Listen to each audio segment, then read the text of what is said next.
In this episode, all I can say is it's frightening. We know statistically that exiting a relationship is the most dangerous time for a woman. You deserve to be treated with respect. Welcome to There's No Place Like Home, Paths to Healing. This series is about domestic abuse. Listen with care. CommBank acknowledges the traditional owners of the lands across Australia as the continuing custodians of country and culture. CommBank Next Chapter is proud to partner with FW to bring you this important series. Support is available for people within Australia experiencing financial abuse, even if you don't bank with us. For many, escaping from an abusive home is just the beginning, because there's surviving the immediate crisis and then there's recovery, everything that comes next. I had to keep going back because I didn't have anywhere to go. I need them to know that they're still valued as a human being. On behalf of every single person that you've done that for, I want to say thank you from the bottom of my heart. Alecia left her partner more times than she can count before she finally escaped for good. She didn't return because she wanted to get back together. She came back because she and her children had nowhere else to go. In this episode, I'm joined by Alecia, a mum from regional New South Wales who left an abusive partner only to face another crisis. Chloe Hope from Carrie's Place, a service helping regional women escape while facing a cost of living and a rental crisis. And Jenny Holmes from the Women and Girls Emergency Centre in Redfern, whose unforgettable story drives her mission to give women dignity and care, as well as a place to sleep. Today we are talking about housing. Healing and recovery in the long term is made a lot more difficult if you don't have a safe place to stay and the security of knowing where you are going to be sleeping. Thank you so much for joining me for There's No Place Like Home. Thank you for having us. Thank you.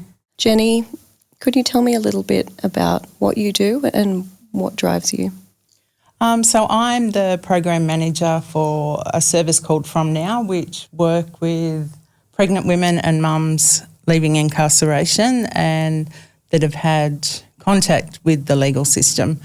I also come from a lived experience, so I was facing a lengthy prison term when I was pregnant with my son. So I think the drive there has been for me because seeing what the systems do now was the same when I was going through my lived experience, which was 38 years ago. So it's really sad to think that the systemic hasn't changed. Changes still haven't been improved. So I think for me it's really important to be involved and try and support the women that we can and one step at a time to get some systemic change. Absolutely. Chloe, you work at Carrie's Place in the Hunter Valley. Tell me a little bit about what you do and what drives you. So Carrie's Place Domestic Violence and Homelessness Service, it's a service out in the Hunter Valley. So I work with about 10 to 15 women in each of my groups. And it's about rebuilding connections and also educating them and empowering them to make their own decisions and understand what they've gone through and how they can grow from that.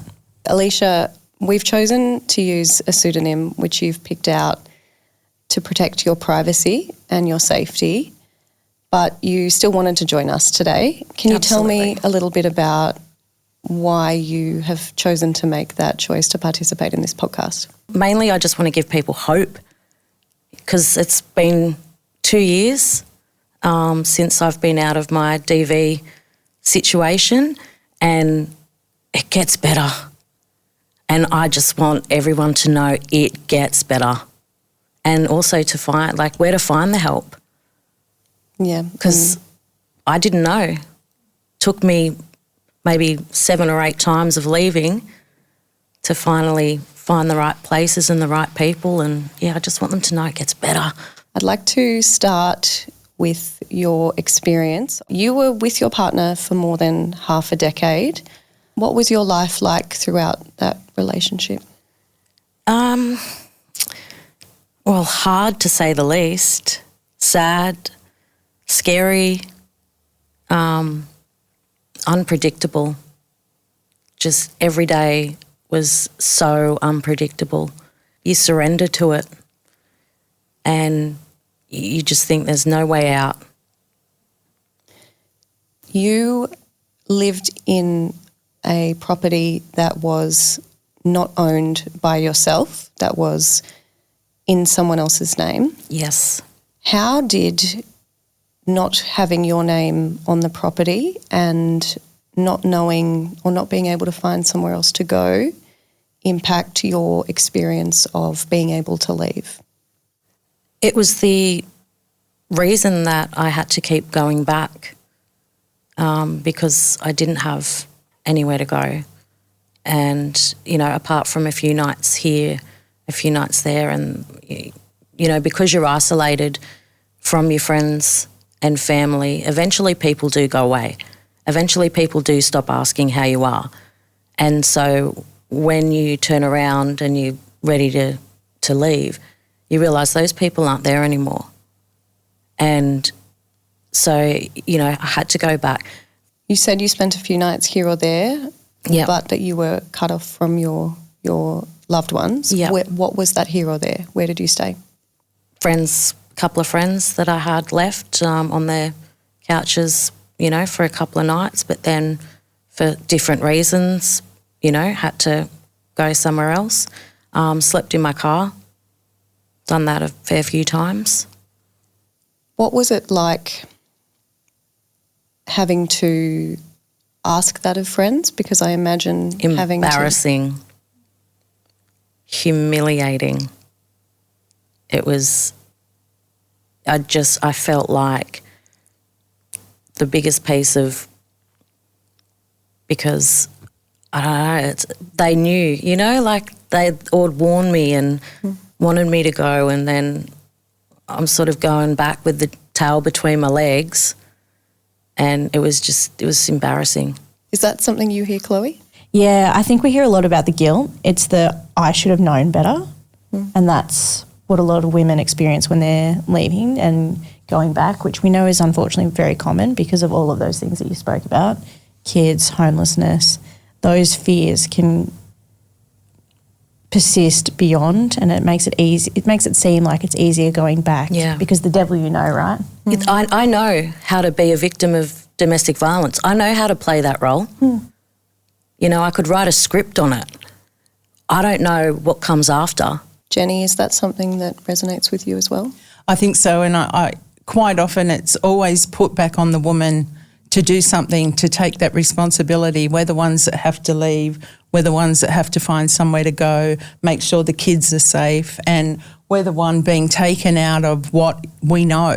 Our world. And put into a situation where we have to leave our community and leave, our kids have to change schools, and we should have known better. And why didn't you leave earlier? So I think somehow we need to change this narrative that it's the woman's responsibility to be doing this. Absolutely. We're not looking at what the man has done. His life doesn't change. Yeah. He gets up the next day, goes to work, he knows where his clothes are. Why are we putting it back on the woman continuously? We've got to change this. Jenny, you work at the Women and Girls Emergency Centre in Redfern. How much of a factor is housing, secure housing, having somewhere to sleep in the lives of the women that you work with? Housing underpins everything that a woman faces.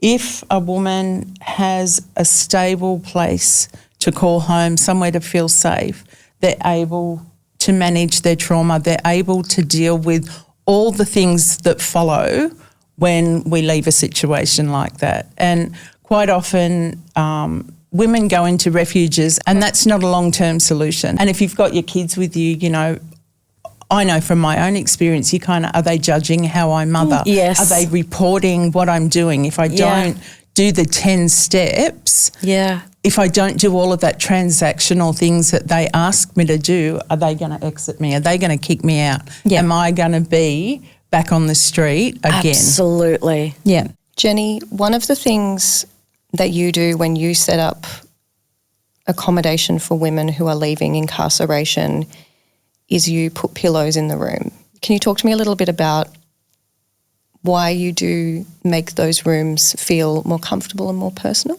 I want it to be how I'd like to go into it. I want it to have personal touches. I want the quilt to have colour and to have character. I want the cushions on the bed to have meaning, to be personal. I want the little care packs to be something that are important, not just that you need. I don't want it to just be toothpaste, shampoo and a packet of pads. I want it to have a touch that is personal. That says someone cares about you. 100%, because I want that respect to be shown, that you deserve to be treated with respect and care, not just put in an emergency situation. Alecia, I can see you are getting emotional. How does it feel hearing that? I can talk about, the ins and outs and nitty-gritties of my DV experience, but when I hear beautiful things like that, that's what gets to me. And on behalf of every single person that you've done that for, I want to say thank you from the bottom of my heart. What would that have meant to you? To me, it would have meant I am someone, I am heard, I am cared for. And that in darkness, is I won't swear, is a candle. And it is so thoughtful and beautiful. So thank you. Chloe, I'd like to talk about a program called Staying Home Leaving Violence. Can you tell me a little bit about what that program is and what it does aim to do?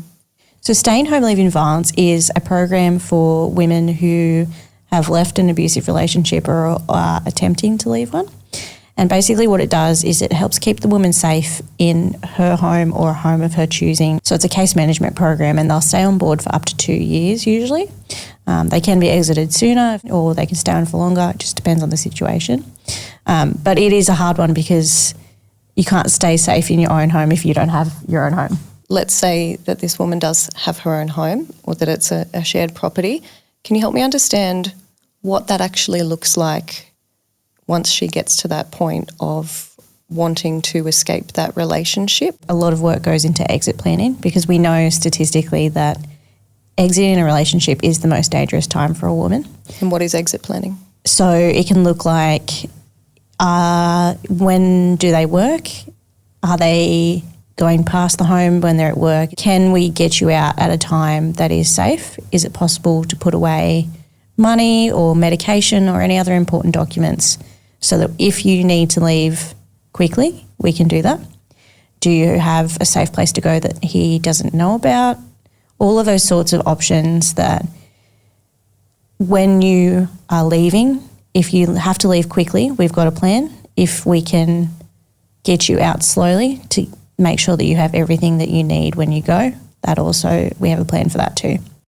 So what does that look like when a woman wants to stay in her own home? Yeah, so the long-term goal is that we will do everything possible to keep you in your home as long as we can through whatever strategies and safety mechanisms we can use. Safety audits is probably one of our biggest ones. So that's assessing the home and making suggestions around how can we increase safety and decrease risk.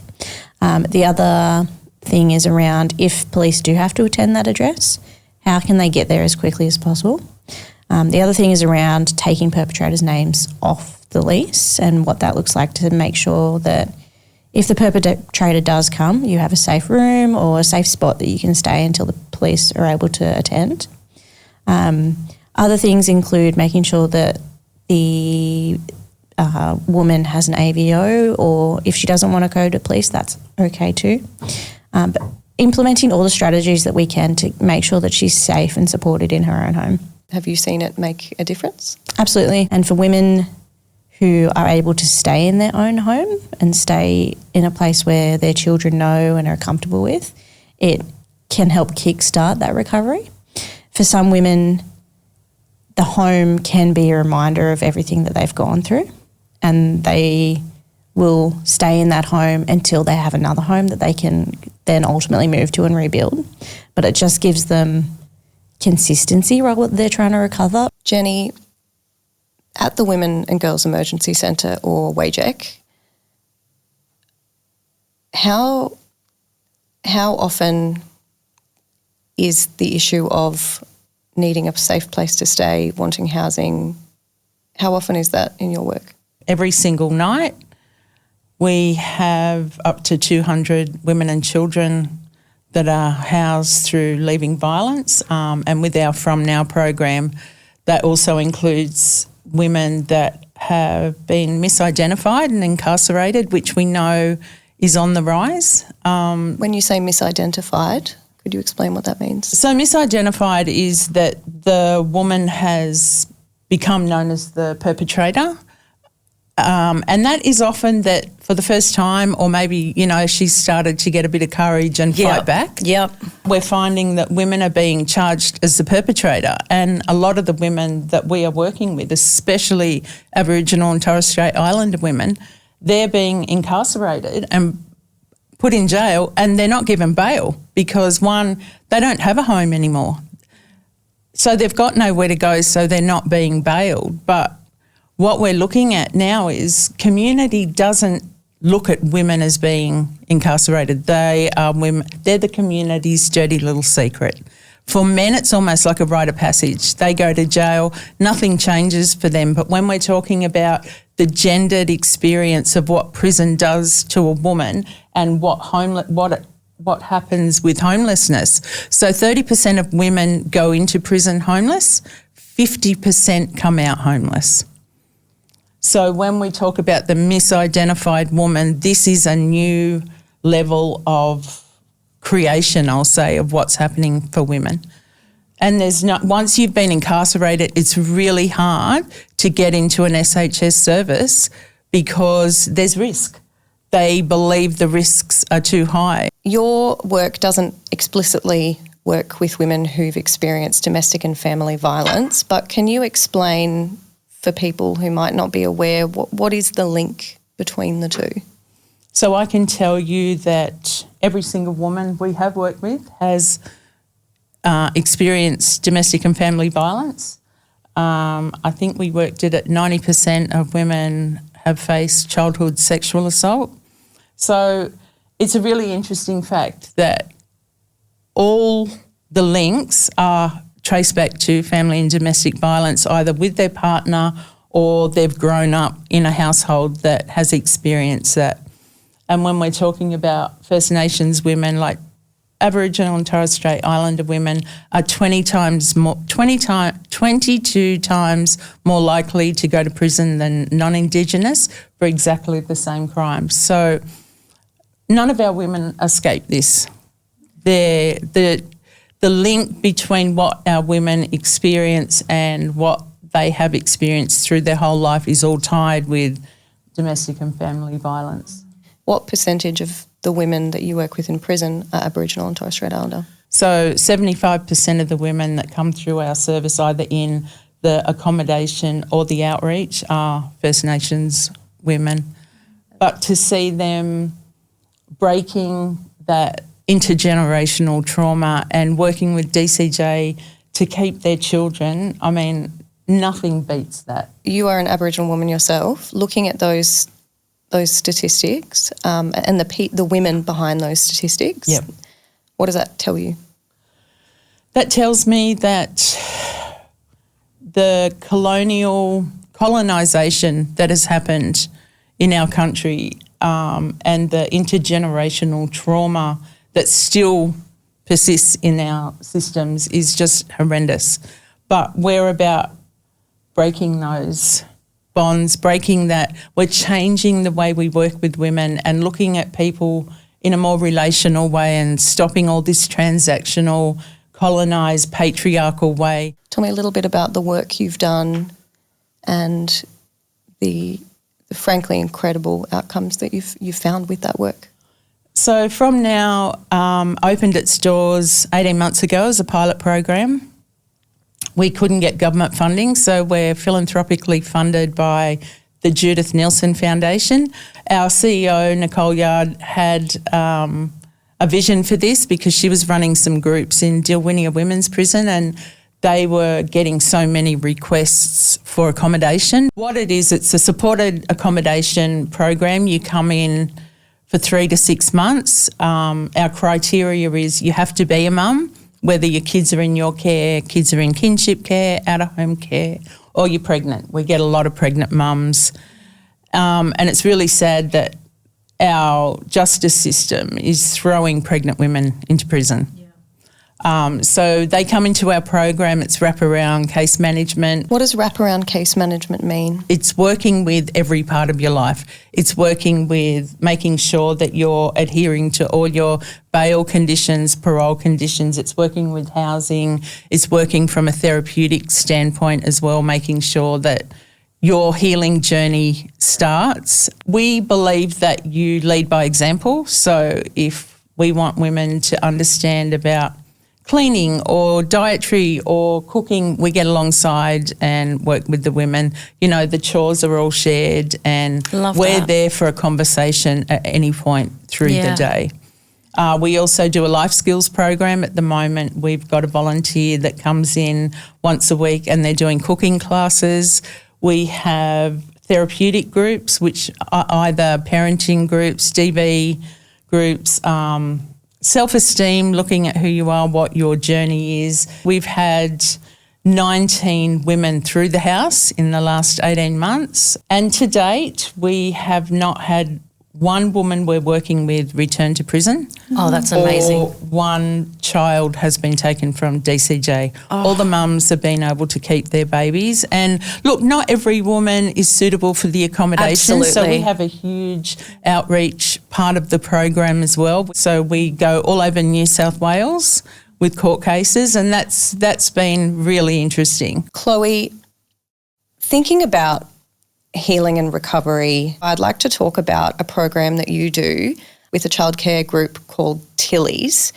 Can you tell me a little bit about what that program is and what it aims to do? So the majority of our group programs all have Tilly's childcare.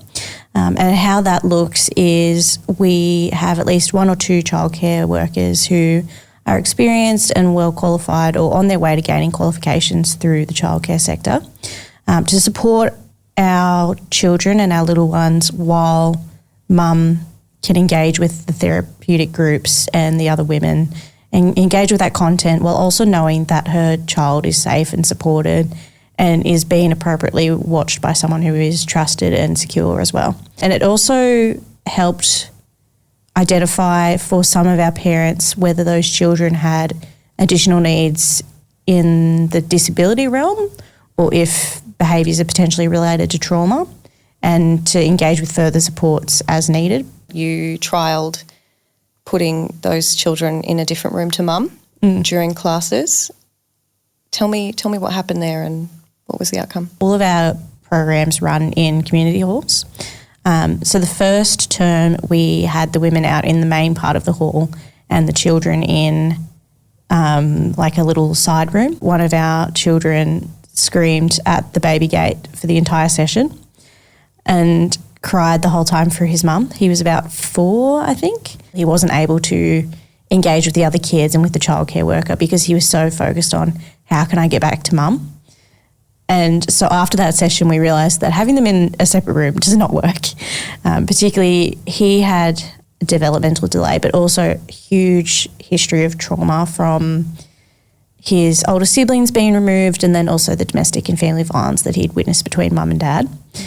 So having, in the second session, him up the back where he was able to see mum and able to check in with mum and check in with his little sister where he needed to, seemed to work really well for him because his ability to attach with her was more secure and safe. Jenny, you are a mum. How have your children impacted your recovery journey and the work that you do? I think both of them, I have a son and a daughter, have impacted hugely. My journey has not been linear. It's been very complicated, and I lost my son when he was 19. He passed away, so my world was tipped upside down, and I didn't think I had anything left when I lost him. But it took me 3 years, but I had to find meaning and purpose in his death, and also for me to continue. So one of the big things was going back to school and getting into this field of work. And my daughter has followed me. She works for Women and Girls Emergency Centre as well. We do very different things, but we are both driven. She's experienced domestic and family violence. You know, that traumatic history has been there for her. So to have meaning and purpose from your children, for me, is part of that journey. You cannot do this life without your kids being on that journey. So for me, it's been everything. It is the purpose, it's the reason, and it's what gets me up every day to keep going. You turned pain into power. Absolutely. And that is my favourite thing in the world. Yeah, and his name was Joshua. Yeah, it was. I had a funny joke with Sally the other day. So Josh was colourblind, and the big thing was, I hate pink. I've got this thing about pink. And a couple of months before he died, on Mother's Day, he'd bought me a dressing gown. And when I opened it, it was pink. And the big laugh was, why the hell did you buy me a pink dressing gown? And he swore black and blue that it wasn't pink, that it was blue. Yeah. So it sits in my wardrobe, and it's just something funny that I'm able to share that is... Yes, it's sad that he passed away, but he still lives on. He is along this journey. He's with the ancestors now. Absolutely. But we still walk the same path. Absolutely. He just walks behind me with that protection. So, yeah. With the pink blue dressing gown. Yeah. Alecia, you are now on a 2-year rental. Yes. And that is coming up soon, and you'll need to find another place to stay. Yep. Can you talk to me about the emotional impact of knowing that in a few months you don't know where you're going to live? All I can say is it's frightening, because I'm off work for medical reasons at the moment, and so I don't have a job with a career and the money to support myself. And, you know, this is 2 years out. You know, there's still obstacles that were yesterday's obstacles, which was 2 years ago, 3 years ago, 5 years ago. There's still the same obstacles that do pop up. We have so many clients daily sitting here having these conversations. We could do so much with the housing. Absolutely. Like Alecia, for you, I could see, instead of you having to stress about where you're going to live in a couple of months, you could be out there advocating like you're doing right now. Yeah, exactly. How much long-term housing is there out there in Australia at the moment? Well, I'm not seeing any. Yeah. And I shouldn't say that. I have seen 2 of my clients get long-term housing, but in saying that, they've also been on the public housing waiting list for over 10 years. Correct. Waiting 10 years for a home. I was told over 10 to 15. years. 10 to 15 years for me to get long-term housing. And any work or modifications that need to be done on that house to make it a better, safer place takes even longer as well. Yeah. Long-term housing is such a desperate thing. I mean, we see it on the news. You watch people line up for housing, and they're working and they've got their life together. Yes. But when we're looking at our women who are still at the very beginning of their journey, how do we expect them to traipse around going to, look at different rental properties week in, week out? Yep. It's just a question that blows my mind, the expectation that is put on our marginalised women. And Especially for Alecia and I, because we're both from regional areas. The lack of transport is a huge issue. Yeah. How can you get to all of these different open houses in various places if you don't drive and there's no public transport or the closest bus is an hour away? Like, it's just hard to manage all of those expectations. And then, you might have 10 people looking at one property or 100 people looking at one property. Absolutely, yeah. Line. Every property I went to look at, there was lines down the street. Yep. It was daunting too, because you go, well, look at my circumstance. They're not going to choose me out of all these people. When you think about Alecia thriving, to you, what does that look like? What do you look like? What does she look like?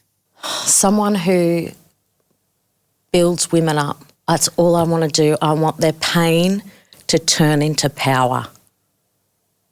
And I want us to band together.